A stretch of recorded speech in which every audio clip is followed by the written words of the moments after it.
예루살렘 도시에 가보면 그 맞은편에 시온산이라는 큰 산이 있습니다. 아니, 감람산이라는 시온산, 지금 예루살렘이 있는 산이 무슨 산이었다고요? 시온산.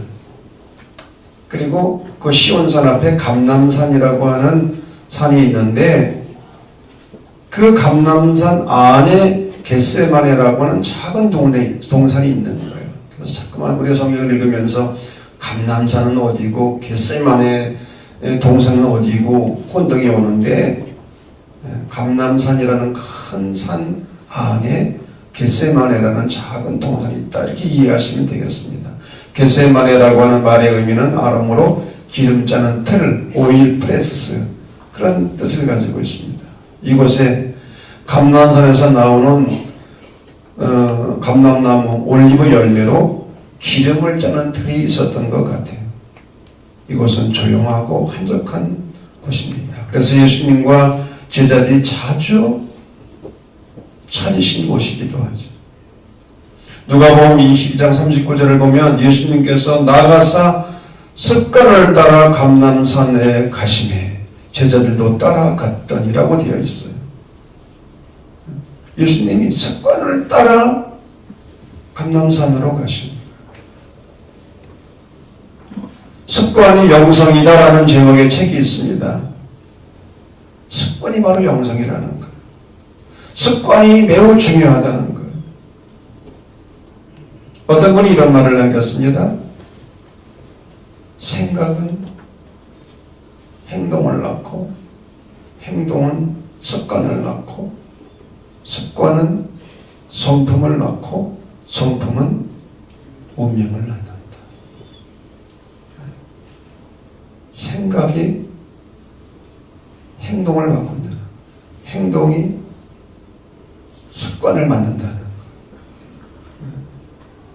습관이 성품을 만들고 성품이 운명을 결정짓는다. 습관이 얼마나 중요한지.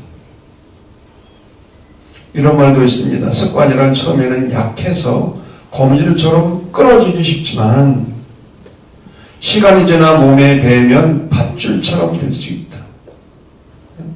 밧줄처럼 끊어지지 않는 견고한 것이 될 수 있다. 성공하는 사람들을 보면 보통 사람들과 다른 습관을 가지고 있습니다. 예수님은 짧은 공생애를 사시면서 습관을 따라 기도하셨어요. 기도가 습관화되신 거예요. 여러분, 기도하는 습관이 그 사람의 영성인 줄로 믿습니다. 평상시 기도하는 일이 습관이 되어야 어려운 일을 당해도 기도할 수 있는 거예요. 스포츠를 할 때에 똑같은 행동을 수천 번, 수만 번을 봐. 왜? 그것이 몸에 체득되도록 하기 위해서. 그래서 어떤 상황이 왔을 때 그 평상시 체득한 그거를 가지고 그냥 하는 거. 그냥 자기도 모르게 그렇게 나오는 거예요. 왜? 습관화가 되었기 때문에. 평상시 기도하는 일이 습관화되어 있지 않으면 어려운 일을 당할 때 기도할 수가 없는 거예요.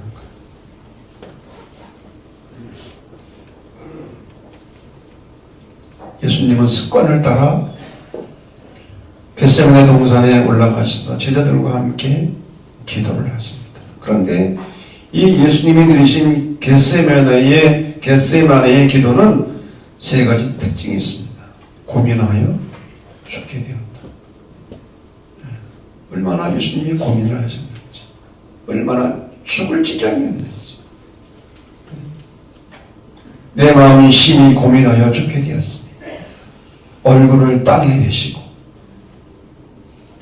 누가복음 22장 44절을 보면 힘쓰고 애써 더 간절히 기도하시니 땀이 땅에 떨어지는 핏방울 같이 되었더라. 사람이 너무 심한 스트레스를 받으면 모세혈관이 터진다. 모세혈관이 터져서 피가 스며나올 정도로 예수님은 절박한 심정으로 기도하십니다. 여러분 그렇게 기도해 보셨습니까? 예수님은 통곡과 눈물의 기도를 드리셨어요. 히브리서 5장 7절 말씀, 그는 육체에 계실 때 자기를 죽음에서 능히 구하신 이에게 심한 통곡과 눈물로 간구와 소원을 올렸고, 지금 겟세마네의 기도를 히브리 기자가 설명합니다. 통곡과 눈물의 기도. 주님은 누구보다도 심각한 절망과 고통과 슬픔을 겪으신 분이기에 오늘도 그런 가운데 있는 사람들을 위로하시고 도와주실 수 있는 거예요. 또 하나가 겟세마네 기도의 핵심은 하나님의 뜻에 복종하는 기도였습니다. 할만하 시거든 이 잔을 내게서 옮기시옵소서. 그러나 나의 원대로 마옵시고 아버지의 원대로 하옵소서. 예수님도 인간인지라 할 수만 있으면 십자가의 고난을 피하고 싶은, 그러나 나의 원대로 마옵시고 아버지의 원대로 하옵소서. 여기에 기도의 본질이 있습니다. 기도란 뭐냐? 내 뜻을 이루기 위함이 아니라 하나님의 뜻을 이루기 위함이에요. 내 뜻을 하나님의 뜻에 조율시키는 과정. 오늘 첼로 연주하기 전에 조율을 했어요, 안 했어요? 어디다 했어요? 피아노에? 피아노 어떤 음에 했어요? 원음이 아닌가? 라음에? 그건 몰랐어요. 피아노 음에다가 반드시 조율을 해요. 기도란 뭐냐? 내 뜻을 하나님의 뜻에 조율시키는 과정입니다. 여러분, 우리가 선택의 기로에 놓일 때마다 내 뜻이 아니라 하나님의 뜻에 내 뜻을 조율시키는 그러한 용기와 믿음이 우리 안에 있기를 간절히 바랍니다. 예수님은 이런 기도를 드리셨는데 제자들은 전반전한 거예요. 나와 함께 깨어있어라. 나와 함께 기도하자. 그런데 그들은 기도하지 못했어요. 왜 그랬는가? 왜 제자들이 실패했는가? 왜 졸며 잠만 자고 있었는가?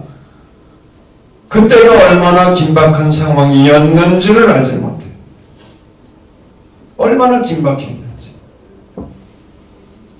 러시아의 문호였던 톨스토이가 인생을 이렇게 비유했습니다. 어떤 사람이 호랑이에 쫓겨서 도망을 치다가 깊은 웅덩이에 빠지게 되었어요. 떨어지다가 어떻게 손으로 무언가를 잡았는데 나무 뿌리를 잡은 거예요. 그래서 나무 뿌리에 지금 매달려 있습니다. 웅덩이 아래를 내려다보니 독사들이 물거리고 위를 쳐다보니 호랑이가 내려다보고 있어요. 그런데 이 사람이 붙잡고 있는 나무 뿌리를 하얀 쥐와 검은 쥐가 갉아먹고 있는 거예요. 그런데 옆을 보니까 꿀송이가 달려 있어요. 그래서 이 사람은 그런 위기 상황 속에서도 꿀송이를 다 먹고 있는 거예요. 정신없이. 이게 인생이라는 거예요. 여기에서 호랑이나 독사가 무엇을 의미합니까? 인생의 근본적인 문제들, 죄의 문제, 죽음의 문제, 허무의 문제, 무의미의 문제, 인생의 여러 가지 고난의 문제들. 하얀 쥐와 검은 쥐가 의미하는 것이 무엇입니까? 낮과 밤, 세월을 의미해요. 여러분 지금 여러분이 붙잡고 있는 뿌리를 시간이 갉아먹고 있어요. 꿀송이는 무엇인가? 달콤한 인생의 쾌락입니다. 그런 위기 속에서도 세월이 빠르게 흐르는데도 이 사실을 망각하고 쾌락에 빠져있는 거예요. 쾌락에. 이게 인생이라는 거예요. 때가 얼마나 긴박한지를 알지 못해요. 사도 바울은 로마서 13장 11절에서 말씀했습니다. 너희가 이 시기를 알거니와 지금은 자다가 깰 때가 되었도다.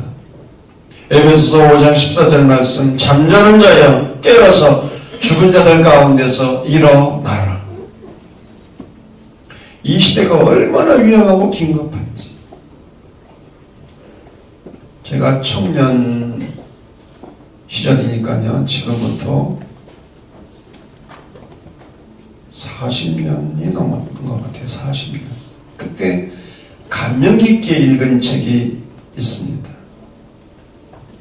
미국의 복음 전도자였던 빌리 그레엄 목사가 쓴 12시 5분 전이라는 책입니다. 혹시 그 책 읽어보시면 12시 5분 전. 한 사람도 없네요.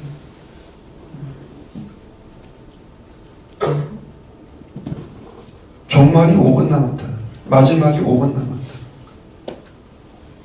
저는 그 내용을 지금 정확하게 기억은 못하지만 12시 5분 전이라는 책 제목은 생생하게 기억해요. 근데 조금 지나서 또 한 권의 책이 나왔어요. 12시 3분 전. 이 시대가 얼마나 긴급한지. 지금은 글쎄 12시 1분 전쯤 됐는지도 몰라요. 긴박한 시대를 맞이해야 되는 거예요. 그런데 제자들은 이 사실을 깨닫지를 못합니다. 떠나가 제자들은 예수님의 심정을 헤아리지 못합니다. 어려울 때 힘이 되어주고 함께 도와주어야 될 사람들이 그렇지 못합니다. 우리는 지난 수요일에 마가복음 후반부를 배우면서 두 가지 단어를 다시 한번 의미했습니다. 부재 속의 현존, 현존 속의 부재라는 단어였어요. 현존 속의 부재. 제자들은 예수님이 옆에 계셨어요. 현존하셨어요. 그런데 부재를 경험했어요. 예수님이 메시아인 걸 알지 못합니다. 예수님이 누구인지를 몰랐어요. 현존 속의 부재를 경험합니다. 그러나 예수님이 십자가 달려 죽으시고 부활하신 이후에 부활의 주님을 만나고 부재 속의 현존을 경험합니다. 예수님이 눈에 보이지 않고 육신적으로 옆에 계시지 않으셨지만 예수님의 현존을 경험하게 됩니다. 현존 속의 부재에서 부재 속의 현존을 경험하게 됩니다. 제자들은 겟세마네 동산에서 예수님이 옆에 계셨지만 현존 속의 부재를 경험했어요. 예수님의 심정을 헤아리지 못했어요. 예수님이 얼마나 절박하셨는지, 예수님이 얼마나 고통스러우셨는지, 예수님이 얼마나 슬프고 외로우셨는지 전혀 헤아리지를 못합니다. 더 나아가 육신의 연약함을 이길 영적인 힘이 없었어요. 마음에는 원으로 된 육신이 약하도다. 이 말씀 우리에게 위로가 되기도 하지만 변명할 때 많이 인용되는 말씀이에요. 새벽기도 하고 싶지만 육신이 약하도다. 성경을 읽고 공부하고 싶지만 나이가 너무 많도다. 변명할 때 얼마나 많이 인용합니까? 그러나 주님께서는 연약한 육신을 가진 인간을 이해하시며 동시에 안타까운 심정으로 말씀하시는 거예요. 마음에는 원인데 육신이 약하고 얼마나 안타까운지 모르겠다. 누가복음 22장 43절을 보면 천사가 하늘로부터 예수께 나타나 힘을 더하더라. 천사가 와서 기도를 도왔다는 거예요. 여러분, 성령님의 도우심 없이는 우리는 깊은 기도를 드릴 수 없고 영적으로 한 걸음도 나아갈 수 없음을 믿으시기를 바랍니다. 육신의 나약함을 핑계대지 말고 성령의 도우심을 구할 수 있기를 간절히 바랍니다. 이러한 제자들을 향해 주님께서 요청하십니다. 깨어 있어라. 나와 함께 깨어 있어라. 시험에 들지 않도록 깨어 있어 기도하라. 여러분, 깨어 있다는 것이 무슨 말입니까? 우리의 의식이 주님을 향하여 살아있는 거예요. 항상 주님을 인식하는 거예요. 깨어있다는 것은 우리의 몸이 피곤해서 쓰러지는 아니더라도 자기의 본래의 사명이 무엇인지를 확실히 알고 있는 거예요.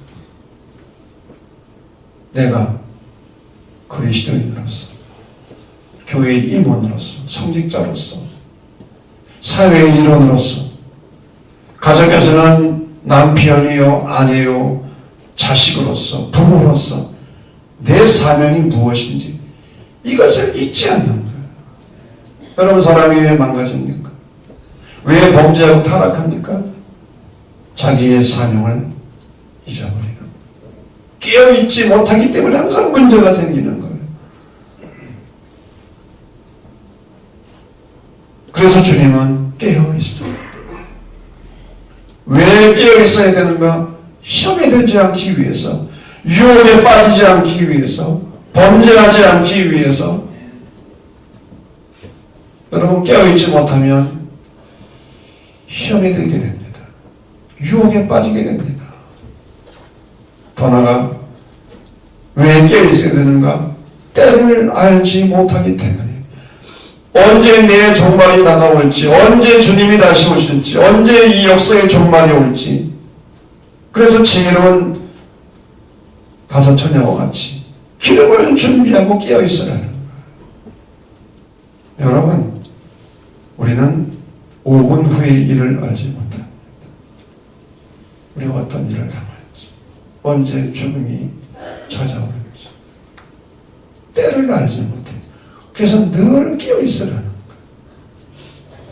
근신하라, 깨어라. 너희 대적 마귀가 오는 사자와 같이 두루다니며 삼킬 자를 찾느니라. 깨어있지 않으면 마귀의 밥이 된다는 거예요. 영적 전투에서 승리할 수 없다는 거예요.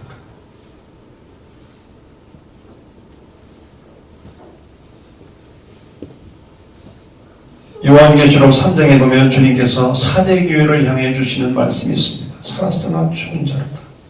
근데 이 사대성이 멸망당한 역사적인 교훈이 있습니다. 이 사대성은 450m나 되는 높은 절벽 위에 세워졌기 때문에 난공불락의 도시였어요. 그래서 페르시아의 고레스 왕이 이 사대성을 침공하기 위해서 14일 동안을 포위를 했는데 공격할 방법이 없는 거예요. 그래서 입성 방법을 발견하는 자에게 상금을 주겠다, 포상하겠다는 거예요. 한 병사가 가만히 보니까 보초를 서다가 성 위에서 성 아래로 철물을 떨어뜨렸어요. 그런데 어느 비밀 통로를 통해서 내려와서 그 철물을 집어가지고 올라가는 것을 발견했습니다. 그것을 보고 페르시아 군인들이 돌격대를 편성해서 그 비밀 통로로 올라가 보니까 성내에서는 병사들이 잠을 자고 있었어요. 방심하고 있었던 거예요. 그래서 사대성이 멸망을 당했습니다. 난공불락의 성인 사대가 왜 멸망당했는가? 방심하고 깨어있지 못했기 때문에. 이것은 역사가 주는 교훈입니다. 우리는 무엇에 깨어있어야 되는가? 기도에 깨어있어야 될 줄로 믿습니다. 네, 기도하지 않으면 우리는 시험에 들고 유혹에 빠지고 영적 전쟁에서 이길 힘을 잃어버리게 되는 거예요. 두 번째로는 자기 약점에 깨어있어야 돼요. 사람은 누구나 아킬레스건을 하나 다 가지고 있어요. 어떤 사람은 욕심이 많다든지, 질투심이 더 많다든지, 성격이 우유부단하든지, 또 어떤 사람은 그렇게 비판을 잘해. 어떤 사람은 성질이 더러워, 혈기 부리고, 말이 많고, 아이, 그놈의 성질은 죽지도 않아. 다 약점이 있어요, 여러분. 그런데 사탄은 그것을 통해서 공격하는 거예요. 약점을 통해, 치명적인 약점을 통해서. 그 아킬레스 이야기 알잖아요. 다 금이 됐는데 그 발목을 잡았던 고기만 도금이 안 된 거예요. 그래서 그 아킬레스를 공격했더니 죽었잖아요.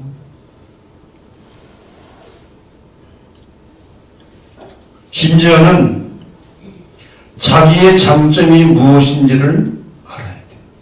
왜?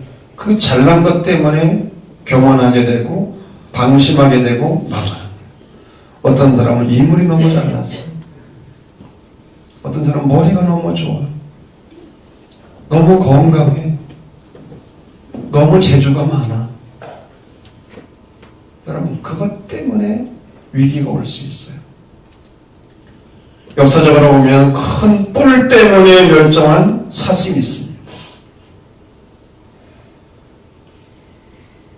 빨리 보여주세요. 더 크게 보여주세요. 바로 저 사슴이에요. 저기 학명도 있어. 학명이 너무 길어가지고 잘 모르겠어요. 네? 우리말로는 큰 뿔 사슴. 저기 1만 년 전에 지구상에 존재했던 사슴이에요. 근데 지금은 멸종됐어요. 저렇게 화석만 남은 거예요. 왜 그러느냐? 뿔이 너무 커요. 그러니까 천적이 공격하면 저 뿔 때문에 도망을 치지 못하는 거예요. 여러분, 큰 뿔 때문에 망할 수 있고 죽을 수 있어요. 자기 장점에 늘 우리는 깨어있어 조심해야 되는 거예요. 기도로 승리하시고 십자가를 향해 동요 없이 걸어가시는 주님께서 제자들에게 말씀하십니다. 일어나 함께 가자. 이것은 저와 여러분을 향한 주님의 초청입니다. 일어나 함께 가자. 일어나 함께 주의 일을 하자는 요청입니다. 일어나 함께 주님이 걸어가신 십자가의 길을 걸어가자는 요청입니다. 여러분, 이 거룩한 주님의 요청에 응답하여 주님을 따라가는 것이 그리스도인의 삶인 줄로 믿습니다. 사순절이 시작되었습니다. 일어나 함께 가자는 주님의 거룩한 요청에 응답하여 우리는 40일의 여정을 걸어가야 해요. 사순절은 교회적으로 3가지 의미 있는 전통이 있었습니다. 첫째, 성의 수요일에 교회에 가서 이마에 채를 바르는 거예요. 우리도 이렇게 했어요. 죄는 인간이 가장 처절한 상태로 내려간다는 사실을 상징적으로 가리킨다. 다시 말하면 죄와 죽음입니다. 인간은 본질적으로 죄인이라는 사실, 그리고 인간은 죽어서 죄로 변한다는 사실을 이야기하는 것. 이것이 성서가 말하는 인간의 엄중한 실정입니다. 문제는 우리가 인생을 살면서 이것을 잊어버리는 거예요. 아니, 잊어버리도록 강요받는 거예요.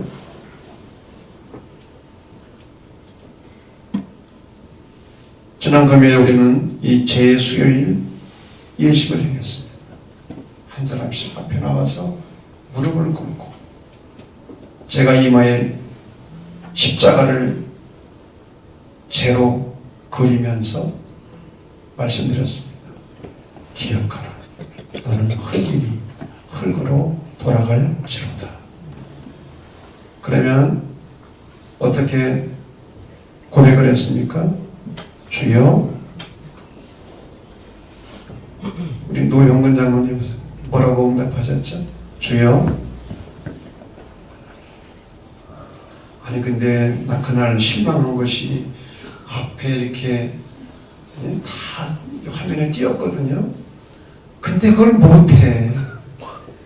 그렇게 교육을 하고 김 목사님이 또 안내를 하고, 주여 불쌍히 여기소서.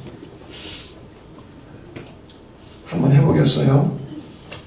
제가 여러분들 참석하지 못한 분들이 많기 때문에 지금 이마에 죄를 바르면서 십자가를 그리면서 지금 말씀드리는 거예요. 그러면 여러분, 주여 우리를 불쌍히 여기소서 하는 거예요.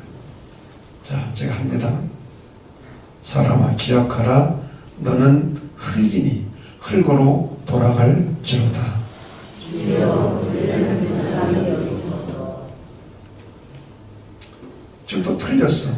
불쌍히 여기소서. 다시 사람을 기억하라. 너는 흙이니 흙으로 돌아갈지로다.